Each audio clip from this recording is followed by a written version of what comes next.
Si mon ex a toujours une once d'amour pour moi, il ou elle devrait faire des efforts pour que cette reconquête amoureuse soit un succès. Voilà de quoi on discute aujourd'hui, vous allez le voir, plein de paradoxes, plein de choses à mettre en relief et ça commence juste après le générique.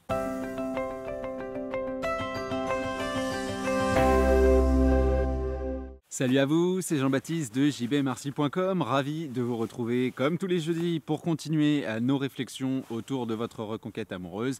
Et cette semaine, on s'attaque à un loup de mer, à une affirmation que j'entends ou que je lis extrêmement souvent et contre laquelle je voudrais m'ériger de manière plutôt sympa. Vous attendez pas à ce que je sois agressif ou quoi que ce soit, il n'est pas question de culpabiliser qui que ce soit, mais comme toujours de rechercher un petit peu d'objectivité. Et il y a cette idée qui traîne un peu partout, cette formulation donc, si mon ex m'aime toujours, il ou elle devrait, il ou elle va faire des efforts pour que cette reconquête puisse aboutir. Alors dit comme ça, et je pense que quand on connaît un petit peu mes contenus, si vous êtes abonné, si vous avez déjà regardé quelques-unes des vidéos sur la chaîne, on comprend qu'il va y avoir un hic quelque part, mais j'aimerais bien évidemment mettre donc tout cela en relief à travers 3 points distincts dans lesquels on se lance immédiatement. Et le premier, évidemment, c'est cette idée que la notion d'amour est extrêmement discutable après une rupture amoureuse. Bien évidemment, on sait ce que représente une rupture amoureuse, on sait que votre couple a sans doute été solide, soit de par son intensité, toutes les choses que vous avez vécues, soit de par son intensité et la durée dans le temps. En général, quand on veut mener une reconquête amoureuse, c'est qu'on a eu quelque chose de fort avec la personne qu'on a face à nous. Donc il y a un espèce de ground, quoi. Il y a quelque chose entre vous, quelque chose qui aujourd'hui vous fait vous lancer dans une certaine réflexion, dans un certain travail, et puis malheureusement il y a toutes ces idées qui circulent un petit peu, ces on-dit, ces légendes urbaines qui peuvent influencer la manière dont on voit les choses et qui malheureusement peuvent faire dévier ce travail vers quelque chose de plus attentiste, voire même une vision relativement agressive de la personne qu'on a face à nous. Alors ne vous affolez pas, si je remets en cause l'amour qui existe au moment d'une rupture amoureuse, ça ne veut pas dire que votre reconquête amoureuse est impossible, c'est juste qu'il faut appeler un chat pour qu'on sache où on avance. Et donc la rupture amoureuse, qu'est-ce que c'est? C'est quand même une décision qui est construite, hein. Très clairement, la personne qu'on a face à vous, certes prend cette décision avec son cœur, mais va s'appuyer sur des éléments concrets, des éléments qui sont des éléments qui mettent en relief votre attitude, vos potentiels manquements. Je ne suis pas là pour les juger, je ne suis pas là pour dire que votre ex a raison, vous avez tort, mais la personne qui prend la décision, il y a quand même des chances qu'elle estime avoir à peu près raison. Donc on s'appuie sur votre attitude, on s'appuie sur des éléments environnementaux, on s'appuie sur des habitudes, on s'appuie sur une routine, on s'appuie sur un ensemble de choses qui, accumulées, nous font commencer à penser que ce couple n'est plus viable, que quelque chose ne fonctionne pas. C'est la même chose dans la rencontre d'une tierce personne, hein. Malheureusement, la plupart du temps, elle met en relief des manquements, quelque chose qu'on n'a pas, que ce soit au niveau de l'excitation dans le couple, que ce soit justement au niveau de la routine, que ce soit, on sait que la rupture amoureuse, c'est l'affirmation d'une volonté de contraste. Donc quelque part, votre ex, au moment de partir, va pas nous déclarer sa flamme. Il peut bien sûr y avoir toujours des résidus, entre guillemets, une énergie qui est présente, hein. Je parlais très récemment avec une personne en coaching de cette image de l'amour impossible, je déménage à l'autre bout du monde, je fais ceci, je fais cela, je t'aime encore, mais bien sûr, malgré tout, il y en a d'autres, des on-dit, et l'amour est plus fort que tout. Je ne sais pas si c'est vrai ou pas, je pense que ça peut être discuté, et je le ferai peut-être dans une autre vidéo, mais il y a quand même cette idée que quand il n'y a absolument rien de négatif, de néfaste entre les deux parties, là l'effort bien évidemment est tout à fait concevable. Après tout, moi je suis en Laponie, hein, je ne suis pas du tout né ici, j'ai toujours adoré les pays froids, etc., plus que la chaleur de toute façon. Mais malgré tout, si je suis venu ici, c'est quand même pour mener, officialiser, construire d'abord ma reconquête amoureuse, puis mon couple. Donc il y a une notion d'effort. Maintenant, la personne qui part, qu'elle fasse des efforts, comme je le dis souvent et comme on l'a construit tous ensemble, il y a un mot que j'utilise dans mon vocabulaire et qui est devenu quelque chose que beaucoup de gens utilisent, et ça j'en suis fier, je sais pas, mais très content parce que je pense que beaucoup ont compris de quoi je parle. Il y a la construction d'un pacte, si vous voulez. Je fais toujours la différence entre la rupture amoureuse et la séparation. La rupture, c'est clairement quelque chose d'unilatéral. On a une personne face à nous qui commence à fomenter une idée, qui ensuite s'accroche à cette idée, qui analyse, observe la relation dans laquelle on est avec cette idée en allant chercher les justifications, les faits qui lui donne raison. Quelque part, effectivement, ça ne marche pas entre nous. Regarde, t'as encore fait ci, t'as encore fait ça. On ne vous le dit pas directement. D'abord, on met tout ça ensemble, on construit quelque chose, on finit par avoir même une vision de la vie sans vous, on s'imagine sortir, travailler, faire tout ce qu'on a à faire dans sa vie personnelle sans vous, et ça fait un petit peu mal. Et tout ça, évidemment, ça donne la décision, ça donne la déclaration, l'officialisation de ce qu'est la séparation. Comme je le dis souvent, vous apprenez la nouvelle, votre ex a déjà commencé à courir et vous devez commencer un marathon alors que la personne part en sprint. Donc la notion d'amour est extrêmement discutable puisque elle est remise en cause par la volonté personnelle, par l'objectif qu'a votre ex de continuer son existence et notamment le rapport amoureux, le relationnel sans vous, que ce soit seul ou avec quelqu'un d'autre, vous êtes un petit peu disqualifié de cette course-là. Donc pensez que votre ex va venir faire des efforts alors qu'on entre dans un pacte, dans une décision qui se doit être affirmée. À un moment, il y a une incohérence. Ça ne veut pas dire que votre ex vous déteste foncièrement, ça ne veut pas dire qu'il ou elle ne sera pas réceptif à la communication, au rendez-vous, etc. Mais de là à espérer que ce soit lui ou elle qui vous appelle pour vous dire « Alors, qu'est-ce que tu deviens? Ça va? T'as pas trop mal? Viens, on va se faire un McDo, on va regarder un match de foot ensemble. » Il y aurait une énorme incohérence, très clairement. Donc cette idée que un ex qui aime fait des efforts, là il y a tout à remettre en cause. D'abord le mot amour et puis ensuite le mot effort, puisque je vois pas vraiment l'intérêt et dans quelles circonstances on fait des efforts pour atteindre quelque chose qui n'est pas un de nos objectifs personnels. Je sais pas, moi je prends mon exemple perso, je me vois pas faire des efforts pour devenir meilleur à la pétanque, vu que c'est pas un truc que j'apprécie particulièrement, que je compte pas faire de tournoi et que j'ai pas de gens autour de moi qui font de la pétanque. Je vois pas pourquoi je ferais ça ou pourquoi j'apprendrais le hongrois. J'ai rien à voir avec la Hongrie, donc je vois pas bien pourquoi je le ferais si vous voulez. Là c'est un petit peu la même chose. On est en dehors de ce couple-là depuis la rupture amoureuse. Pourquoi est-ce qu'on ferait des efforts pour vous, pour rétablir la chose, sachant que, et ça va être, on va glisser vers notre deuxième partie, il y a une pression supplémentaire pour la personne qui part. Vous, quelque part, vous avez le statut, même si encore une fois, je déteste ce mot, de victime, vous êtes laissé de côté. Bien évidemment qu'il peut y avoir une sorte de pitié, etc.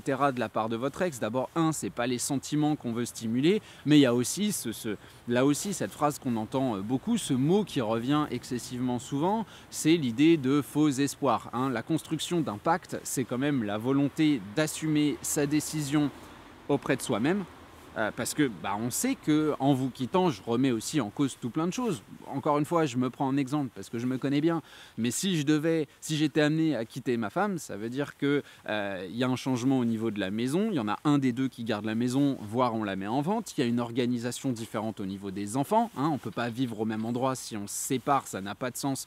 Donc il va falloir organiser pour les enfants, il va falloir s'organiser pour le boulot, il va falloir qui prend la voiture. Il y a plein de détails qui font que oui, on peut avoir des relents, des doutes, mais encore une fois, de là à faire des efforts, si c'est décidé, c'est quand même décidé et on veut aller jusqu'au bout. Donc ce pacte-là, c'est quelque chose qu'on veut tenir vis-à-vis de soi, vis-à-vis de son environnement, parce que ne nous leurrons pas, quand on prononce la rupture amoureuse, on va l'annoncer très certainement à notre environnement, donc à nos amis, à nos proches, les parents, tous les gens qui peuvent avoir un impact, aux profs de l'école, machin, etc. Vous imaginez bien, pour avoir les les autorisations, qui vient chercher quand, machin, etc., etc. Donc il y a cette idée que si je fais un pas dans cette direction, c'est pas pour derrière faire comme si tout allait bien, faire semblant que, venir stimuler une communication, des rendez-vous, etc., etc. Ce serait extrêmement paradoxal. Ça arrive parfois, et tant mieux si c'est le cas, mais il ne faut pas s'attendre à ce que ce soit la norme très clairement. Votre ex n'a pas envie d'être une girouette, et ça, on le comprend assez facilement. Donc on a cette pression supplémentaire, d'ailleurs, qui est même formalisée jusque dans la communication. C'est quelque chose que j'explique très souvent en coaching, c'est que ne serait-ce qu'au moment de vous envoyer juste un texto, un simple texto, le fait de se dire « coucou, comment ça va ?» on n'est pas fou, on sait que vous allez le prendre comme un petit peu d'eau à votre moulin, comme une espèce de preuve, un signe qu'il existe encore quelque chose, que vous pouvez vous raccrocher à, et ça peut vous pousser à entrer dans des grandes effusions de pleurs, d'amour, de déclarations, etc., etc. Et on comprend que la personne qui est face à vous, pour elle, quelque part, c'est un petit peu trop tard. On voulait voir des efforts, certes, mais on voulait les voir avant la rupture. On voulait qu'ils viennent de manière naturelle. Et de votre côté, on va avoir le cheminement inverse où on va se dire oui mais bon, c'est plus ce coup de pied au cul, c'est plus cet électrochoc comme on l'appelle très souvent qui fait que je me suis peut-être pas rendu compte au bon moment, j'avais la tête dans le guidon, j'avais le boulot, j'avais tel ou tel problème. Vous avez tout plein de justifications qui sont de réelles excuses, je veux dire c'est vraiment matériel. Vous étiez peut-être en plein milieu d'un projet, vous aviez peut-être même des problèmes de santé et vous trouvez ça ignoble qu'on vous laisse sur le banc de touche. Ça c'est tout à fait acceptable, mais ça va pas nécessairement, encore une fois, la suite logique, c'est pas que ça devrait pousser votre ex à faire des efforts, peut-être à accepter un certain flot, de certaines fautes, certaines erreurs, et se dire qu'on aurait pu faire autrement, on aurait pu discuter, on aurait pu aller voir un professionnel, on aurait pu faire plein d'autres choses. Seulement aujourd'hui, j'ai pris la décision c'est pas pour derrière stimuler sans cesse cet espoir, sachant que moi je vois ma vie sans toi. Enfin, je veux dire, à un moment, même s'il n'y a pas de logique dans le relationnel, on veut espérer que la personne face à vous essaye d'en construire une, essaye de suivre un fil qui soit à peu près droit et à peu près directeur. Donc l'ex que vous avez face à vous cherche à se rassurer, ne cherche pas à vous rassurer, et ça c'est absolument finalement normal. Il y a une pression sur les épaules de votre ex qui est la pression d'assumer ce genre de choses, parce qu'on sait que gravitent autour de vous des amis, des gens qui vont donner des conseils, des idées, etc. Et on ne veut pas trop se laisser atteindre par tout ça. Donc forcément, que votre ex ne soit pas dans l'idée de faire des efforts pour vous montrer qu'on vous apprécie outre mesure, qu'on pense toujours à vous, qu'on accepte de vous revoir, etc., etc., c'est tout à fait normal, tout à fait logique. Maintenant, la troisième partie, elle se veut un petit peu rassurante, c'est de se dire que si l'amour, la notion d'amour est discutable, et donc la notion d'effort est elle aussi tout à fait discutable, il faut bien comprendre que l'amour, c'est une énergie et c'est pas juste une décision. Alors qu'on comprenne bien et qu'on mette les points sur les i. Il y a une décision, parce que justement l'amour en a pris un coup, il y a une décision de ne plus être avec vous. Ça, c'est le côté intellectuel. Et puis derrière, il y a tout ce que nous, on peut construire. Le dynamisme, le sourire, la linéarité, la légèreté, la spontanéité, l'indépendance, toutes ces choses-là qui font que finalement, on voit et le relationnel et la personne qu'on a face à nous, donc là en l'occurrence vous, puisque je parle de votre ex, de manière complètement différente, et on puisse baisser la garde. Mais dans tout ce qui est construit sur cette chaîne, que ce soit dans le coaching, dans les formations, dans les vidéos, etc., il y a quand même une ligne conductrice qui est l'idée que c'est vous qui allez faire les efforts, tout simplement parce que tout ce que je viens d'expliquer, vous avez face à vous quelqu'un qui est dans un pacte, vous avez face à vous quelqu'un qui, même s'il ou elle vous aime, parfois, voire même souvent, ne voudra pas l'avouer parce qu'on a pris une décision aussi rédhibitoire, aussi difficile, aussi, on imagine bien, je reprends l'exemple, si je pars de la maison et que je vois plus mes enfants qu'une semaine sur deux, etc., revenir la queue entre les jambes en disant pardon, j'ai fait une erreur, c'est un choc pour moi, pour ma compagne, pour pour les enfants, un choc organisationnel. Tout ce que j'ai défait, il faut le refaire, c'est super bizarre. Et puis on sent, je pense, du côté de la personne qui reviendrait comme ça en avouant totalement ses fautes et en faisant elle-même les efforts, un espèce de rapport de domination qui s'installe. Et on sait que l'amour et la domination, c'est des choses qui font pas super bon ménage, où tout à coup, on était la personne qui était assertive et tout à coup, on est celle qui va devoir s'excuser et nettoyer la voiture 3 fois par semaine pour montrer que quoi.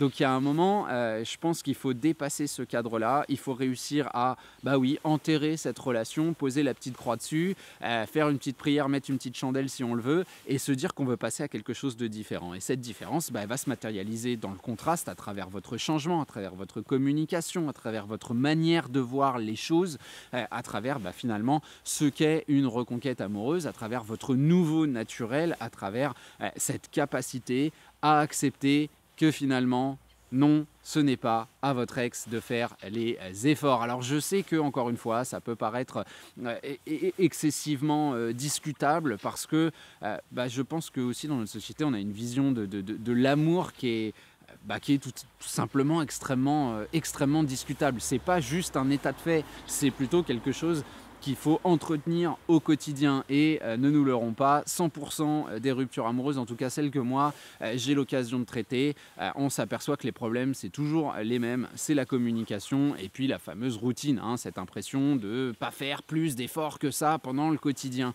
Est-on vraiment étonné quand on avoue qu'on n'a pas fait autant d'efforts que ça dans son quotidien, qu'une personne qui face à nous s'en va, ne fasse pas d'efforts dans son quotidien pour reconstruire les morceaux de quelque chose qu'il ou elle a lui-même fait exploser. Enfin, je veux dire, à un moment, cette phrase-là, je la comprends pas.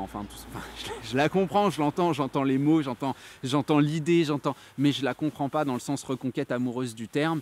Et je vous pousse vraiment à dépasser la plupart de ces idées reçues, la plupart de ces grands cadres de réflexion qui n'en sont pas en fait, qui sont des espèces de citations jetées par-ci, par-là, et puis qui ont parfois un véritable impact sur les gens. Moi j'entends très souvent « moi j'ai fait un effort, maintenant c'est à son tour ».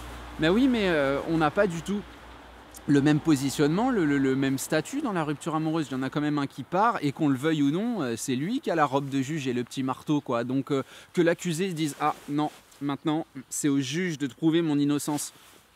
Non, enfin je veux dire à un moment t'es à la fois accusé et avocat là, je veux dire, ou alors t'es un accusé qui se défend sans avocat, évidemment que c'est à toi de faire le boulot pour qu'on prouve ton innocence. Alors évidemment, je suis pas en train de vous dire il va falloir argumenter, prouver son innocence à travers le contraste, pas à travers les mots, mais l'idée c'est véritablement ça. Je veux dire, il y a un moment, justement, même s'il n'y a pas de logique encore dans le relationnel, il y en a encore moins dans le fait de se dire que la personne qui part va devoir faire les efforts pour retomber amoureux de moi.